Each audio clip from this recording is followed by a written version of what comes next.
Bonjour à toutes et à tous. Voici la quatrième et dernière vidéo pour le coup consacrée au test du chapitre matrice. Et cette dernière vidéo, elle est consacrée à cette partie complément sur les changements de base et la matrice de passage. Et le but de cette partie complément, c'est de vous aider à comprendre certains aspects un peu plus formels du cours, sachant que dans la partie précédente, on a déjà défini et manipulé la matrice de passage en reliant les coordonnées d'un vecteur dans deux bases différentes, ou la matrice d'un endomorphisme dans deux bases différentes, ou d'une application linéaire dans des bases différentes au départ et à l'arrivée. Donc on a déjà manipulé ces objets, on les a déjà utilisés de manière pratique. D'une certaine manière, c'est suffisant. Donc ce qu'on va faire maintenant, c'est pousser un petit peu plus loin le formalisme tel qu'il est présenté dans les notes de cours. Et donc c'est une partie que vous pouvez considérer comme du complément. Et je vais tout de suite à la première question. Voilà une première question. En fait, il va y avoir toute une série de questions sur les différentes définitions possibles de la matrice de passage. Le dessin, ici à droite, ça illustre la définition standard de la matrice de passage, dont les colonnes contiennent les coordonnées des vecteurs de la nouvelle base dans l'ancienne base. Et cette première question, elle vise à voir comment traduire sous la forme d'une égalité matricielle cette définition de la matrice de passage. Alors, c'est les égalités matricielles qui font intervenir des vecteurs, soit colonnes, soit lignes, qui contiennent non pas des coordonnées, mais eux-mêmes dont les composantes sont des vecteurs de la nouvelle base, de l'ancienne base. Et donc, on vous propose deux formules possibles. Je vous laisse mettre sur pause et donner votre réponse. Quelle est l'égalité qui est valide parmi les deux suivantes? Et je donne la réponse. La bonne réponse, c'est la réponse 2. Alors, ça figure dans les notes de cours. Ici, la justification. On ne va pas donner une justification très élaborée. Tout simplement, c'est cette formule-là qui est vraie. Regardez, si vous prenez par exemple le vecteur ε'1, c'est le vecteur dont les composantes dans l'ancienne base, c'est la première colonne de la matrice, et c'est exactement ce qu'on va obtenir ici avec ce produit matriciel. Si on fait le produit de ces vecteurs par cette colonne, vous allez exactement obtenir la valeur de ε'1 en multipliant les deux, comme étant la combinaison linéaire des vecteurs de l'ancienne base avec ses coefficients, donc ce qui correspond à la définition ici de la matrice de passage. On passe à la question suivante. Alors une question toute simple ici, mais qui va nous permettre, qui va être un prétexte en fait pour redémontrer la formule de changement de coordonnées. On considère un vecteur V et ses coordonnées grand X et grand X' dans deux bases B et B'. Et parmi les égalités suivantes, laquelle est vraie? Je vous laisse mettre sur pause et donner votre réponse. Et voici la réponse. Bon, c'était une question vraiment facile. La bonne réponse, c'est la réponse 1. Par définition, des coordonnées de V dans une base et dans une autre base, le vecteur V, il est égal à la combinaison linéaire des vecteurs de base pondérés par ces coordonnées. Donc c'est bien sûr l'égalité 1 qui est vraie. L'égalité 2 qui mélange les vecteurs sans prime et les coordonnées avec prime n'a aucune chance d'être vraie. D'accord ? Donc c'est une question un petit peu bête, mais l'intérêt c'est qu'elle va nous permettre de retrouver la formule de changement de base des coordonnées qui est rappelée ici. Et voilà comment on peut la retrouver. Voilà, là j'ai ajouté quelques commentaires manuscrits pour expliquer comment retrouver la formule. Les anciennes ont fonctionné nouvelles ici grâce à cette égalité 1. Donc la justification, c'est que avec ce qu'on a fait à la question précédente, on peut remplacer le vecteur ligne des vecteurs de la nouvelle base par ce produit matriciel, la ligne des vecteurs de l'ancienne base fois P, et du coup cette égalité-là vous donne pratiquement x égale px', les anciennes en fonction des nouvelles, simplement il y a multiplié à gauche par le vecteur ligne des E1 et En, mais ça veut juste dire que x d'une part et px' d'autre part sont les coordonnées d'un même vecteur dans la base E1 En.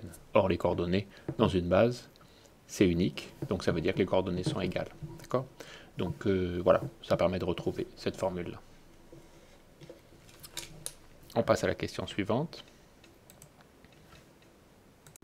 Cette question-là est vraiment très simple, mais c'est une deuxième définition d'une matrice de passage. En fait, c'est presque la définition principale. En fait, excusez-moi, c'est la définition principale.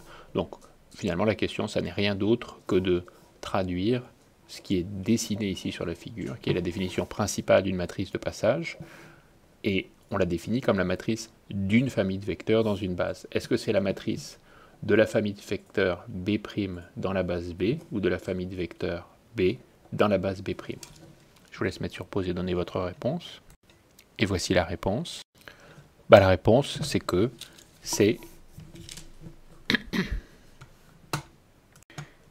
la matrice de la famille B' dans la base B, et c'est exactement ce que nous dit ce dessin-là. C'est la matrice dont les colonnes contiennent les coordonnées des vecteurs de B' dans la base B. Donc réponse 1. On passe à la question suivante.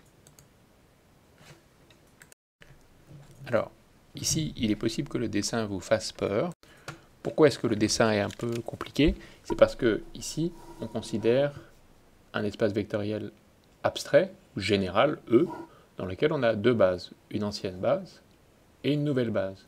Et bien sûr, vous avez les coordonnées d'un vecteur V de cet espace abstrait, par exemple un espace de polynôme. Vous avez les coordonnées d'un vecteur dans la base B et dans la base B'. Et ces coordonnées, elles vivent dans K puissance n. Donc vous voyez, la difficulté, c'est que vous avez E et vous avez K puissance n, et vous avez deux correspondances, vecteurs dans un sens, coordonnées dans l'autre, mais vous n'en avez pas une, vous en avez deux puisque vous avez deux bases. Donc ça fait beaucoup de flèches. Mais avec ces flèches, en même temps, on arrive à voir de façon concrète ce qu'on appelle l'endomorphisme de passage, qui est la transformation qui envoie les vecteurs de l'ancienne base sur les vecteurs de la nouvelle base dans l'espace général, et la matrice de passage qui est représentée ici. On en vient à la question. La question, elle est liée à la définition de la matrice de passage comme la matrice de l'endomorphisme de passage. La question, c'est dans quelle base? Est-ce que c'est dans la base B au départ à l'arrivée, dans la base B au départ, B' à l'arrivée, dans la base B' au départ, B à l'arrivée? Je vous laisse mettre sur pause et donner votre réponse. Et voici la réponse. La réponse, c'est que c'est l'endomorphisme, c'est la matrice de l'endomorphisme de passage dans la base B au départ et à l'arrivée. C'est exactement ce qui est illustré sur le dessin, puisque vous voyez,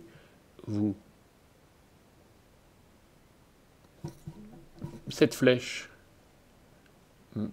matrice de passage, on l'obtient en appliquant d'abord vecteur B, donc on prend le vecteur associé aux coordonnées dans la base B, puis l'endomorphisme de passage, puis on revient avec les coordonnées toujours dans la base B.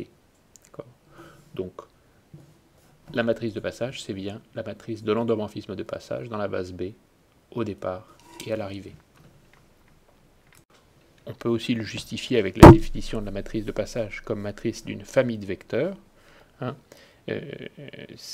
Les colonnes de la matrice de passage contiennent les vecteurs de la base B' dans la base B, et c'est cohérent avec cette égalité, puisqu'ils contiennent aussi les vecteurs,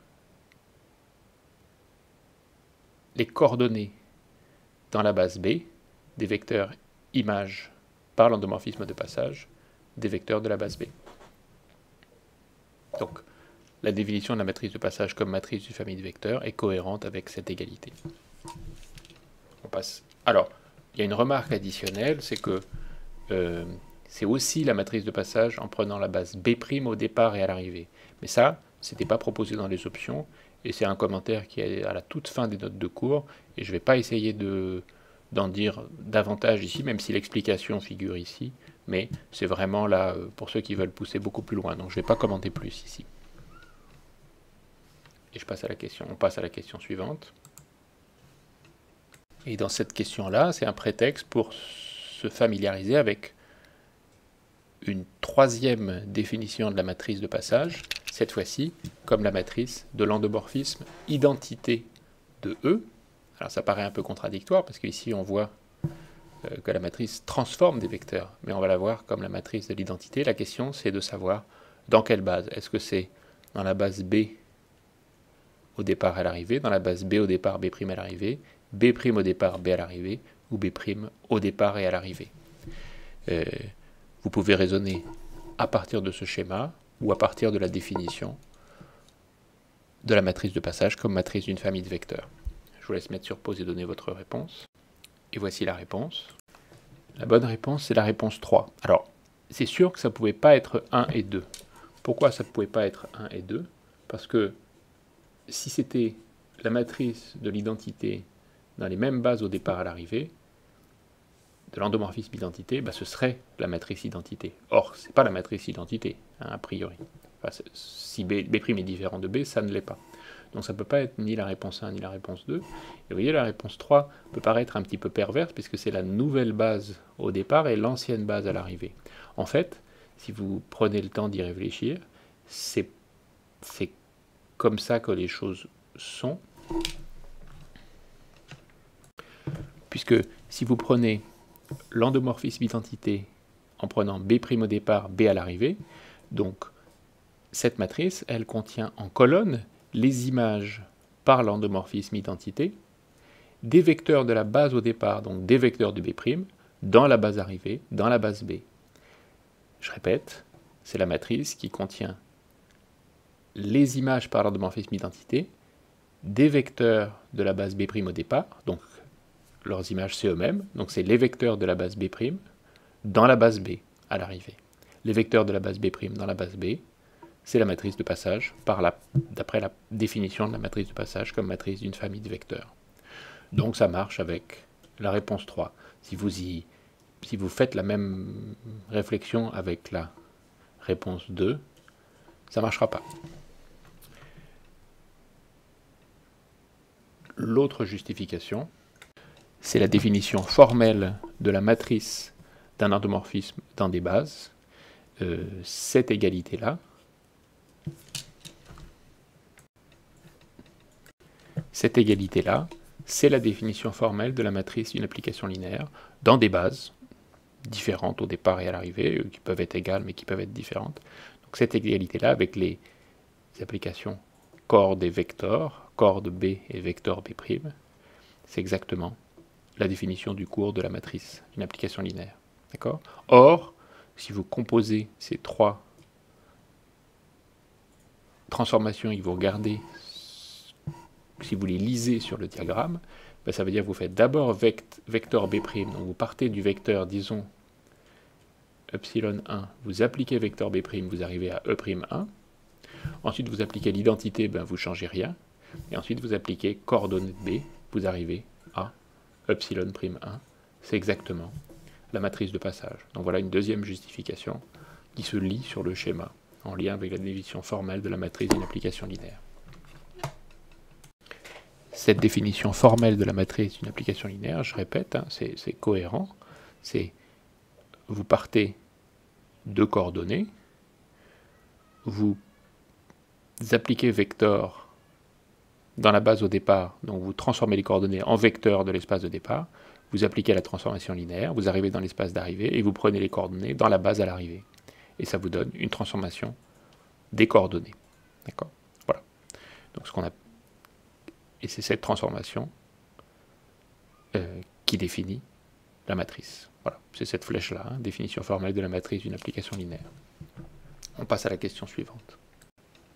Alors, une question pour vous familiariser. faut vous familiariser avec ces diagrammes. Alors ces diagrammes, à nouveau, ils peuvent vous faire un petit peu peur, mais le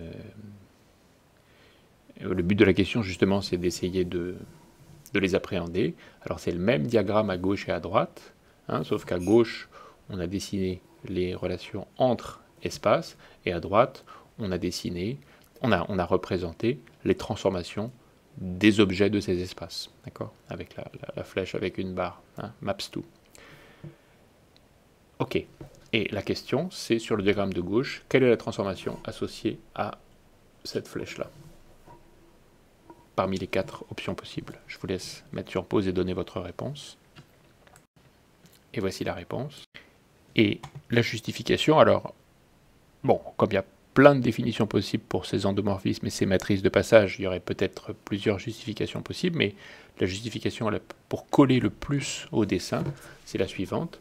Regardez, si je fais vecteur B à l'envers, c'est-à-dire qu'on part de E, on fait vecteur V à l'envers ici, et qu'ensuite on applique vecteur B' ici, vecteur B' ici. Donc vecteur B à l'envers, c'est les coordonnées d'un vecteur dans la base B, et vecteur B', c'est le vecteur associé à un vecteur de coordonnées, à un ensemble de coordonnées, dans la base B'. Ben, si on compose ces deux flèches, vous voyez qu'on obtient bien l'endomorphisme de passage de B vers B'. D'accord? Donc c'est celui-là qui est ici. On passe à la question suivante. Pardon, avant de passer à la question suivante, je vous ai remis le même diagramme, mais cette fois-ci sans cacher ce que j'avais caché à la question précédente, qui était les passes avec un petit p, endomorphisme de passage, et passes avec un grand P, matrice de passage. Donc vous pouvez prendre le temps de, comment dire, si vous comprenez le dessin du dessus, bah les diagrammes au-dessous ne sont que la traduction de ce qui est représenté au-dessus. Encore une fois, on est dans des compléments là, hein, pour ceux qui veulent vraiment approfondir. Hein. Ne vous inquiétez pas si ça vous paraît un peu ardu. On passe à la question suivante. Alors, encore une question, toujours pareil, pour vous aider à rentrer dans certains slides formels du cours si vous souhaitez pousser la compréhension plus loin. En fait, ces schémas-là, c'est les mêmes que précédemment. Ce que vous voyez, on a colorié en rouge au-dessus et en bleu au-dessous des circuits préférentiels en quelque sorte, c'est-à-dire des circuits qui illustrent en fait des égalités, hein, qui relient ces transformations. Il y a une égalité rouge et une égalité bleue. En fait, ces égalités, elles permettent de définir les objets. Hein. Et qu'est-ce qu'on nous demande dans la question? Ben, on nous dit que parmi les définitions possibles de la matrice de passage, il y en a 2 qui sont illustrées par ces diagrammes. 1, la définition comme matrice de l'endomorphisme de passage, dans la même base au départ à l'arrivée, on l'a vu dans un slide précédent. 2, comme la matrice de l'endomorphisme identité, alors avec ce truc un peu bizarre qu'il faut prendre la base B' au départ et B à l'arrivée. Et ces 2 définitions sont illustrées par les parties colorées des 2 diagrammes ci-dessous. Donc, c'est un prétexte, en fait, pour vous faire le lien entre ces 2 définitions et ces 2 diagrammes. Et la question qui vous est posée, c'est à quelle couleur correspond la seconde définition dans celle-ci? Est-ce qu'elle correspond au circuit rouge ou au circuit bleu? Je vous laisse mettre sur pause et donner votre réponse. Et voici la réponse. Alors, j'ai illustré, j'ai un peu commenté de manière manuscrite pour vous aider à vous y retrouver. Donc la deuxième définition de matrice de passage correspond bien au circuit rouge, donc qui était numéroté 1 dans les 2 réponses. Donc j'aurais peut-être dû éviter de mettre des numéros ici. Voilà, dans la version du drive, j'enlèverai les numéros ici dans les 2 options de réponse.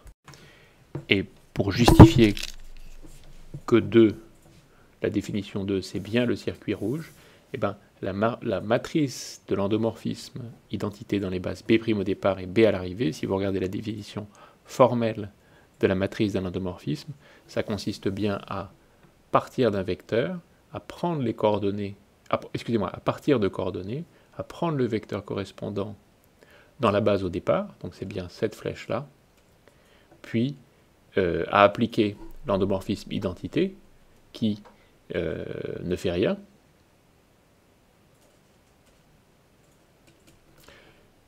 puis à prendre les coordonnées du vecteur obtenu dans la base à l'arrivée. Et ça, c'est cette flèche-là. Donc ces deux flèches-là, celle-là, on peut l'oublier, c'est l'identité de E, ça ne change rien. La composition de ces deux flèches, c'est bien la matrice de passage. Et donc, cette définition comme matrice d'identité correspond bien au circuit rouge. Du coup, la première définition correspond au circuit bleu. Je ne vais pas le recommenter ici, ce serait un peu lourd et long, mais je vous laisse vous en convaincre. En fait, on est en train de tourner en rond, c'est-à-dire les diagrammes ne sont que l'illustration du dessin précédent, et la définition de la matrice de passage peut donc se lire soit sur les dessins, soit sur les diagrammes. On passe au slide suivant. Je reprends sur cette question test, qui est la dernière question du fichier de test. Je reprends puisque dans la version précédente, il n'y avait pas le diagramme affiché. Donc, quelle est la question qu'on se pose ici? En fait, on va retrouver la fameuse formule qui relie les coordonnées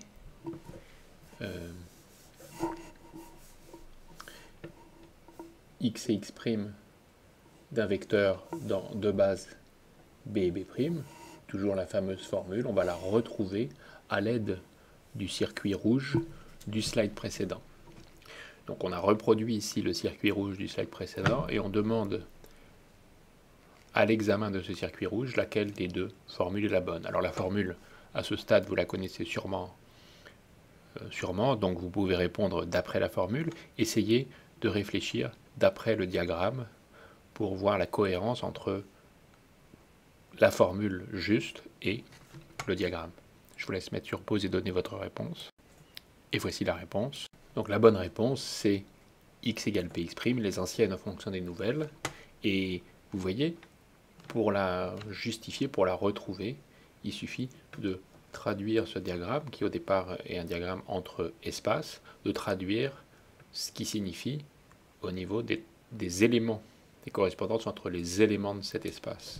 Vous voyez sur le diagramme de droite, vous avez ce vecteur v qui a pour coordonnées x dans la base b et x' dans la base b'. D'accord? Et en bas, vous avez donc la matrice de passage, et la matrice de passage, elle envoie bien les nouvelles coordonnées sur les anciennes, d'après ce diagramme. Et voilà, on est terminé. On est arrivé au bout des questions tests sur le chapitre matrice. Merci et bravo pour ceux qui ont suivi jusque-là.